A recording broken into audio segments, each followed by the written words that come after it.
Hello guys! Welcome to my channel, MJ the Dreamer. At kung bago ka po dito sa aking channel, please subscribe at pakipindot po ang bell button para ma-notify ka po kung mag-upload po ako ng bagong videos ko. Thank you!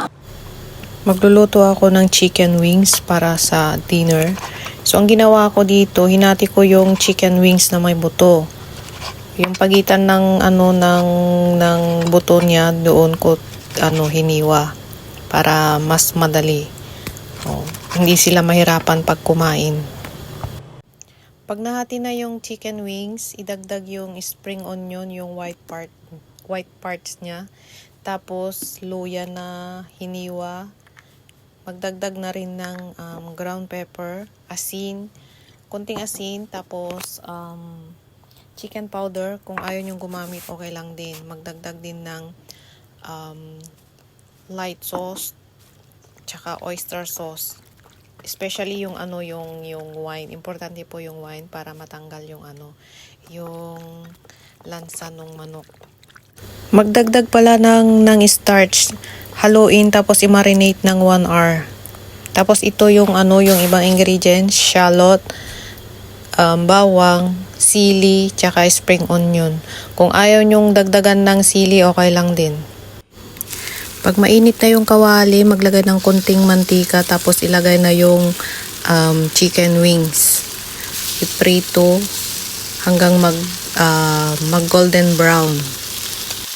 Pasensya na kung magalaw kasi nakahawak po ako dyan sa cellphone ko. Hindi ako gumamit ng stand. So, pasensya na po.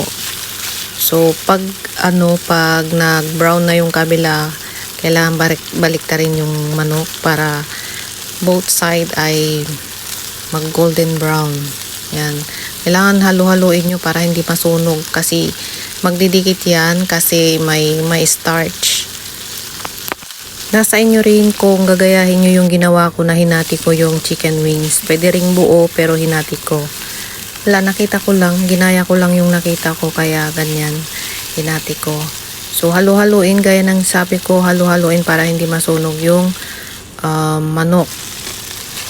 Takpan nyo rin para madaling maluto. Kung medyo luto na yung manok,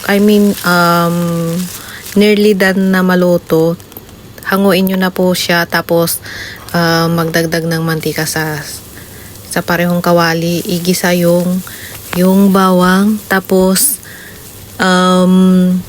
hanggang mag golden brown, tapos ibalik yung yung manok, haluin, tapos idagdag na rin yung yung shallots at saka yung chili, tapos haluin,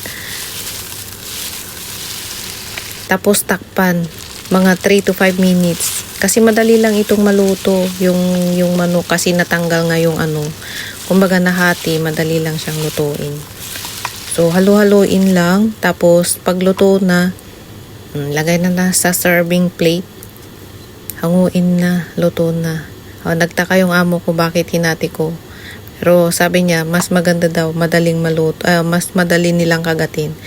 So, magdagdag kayo ng spring onion at saka sesame seed. Thank you for watching po. God bless po sa inyong lahat.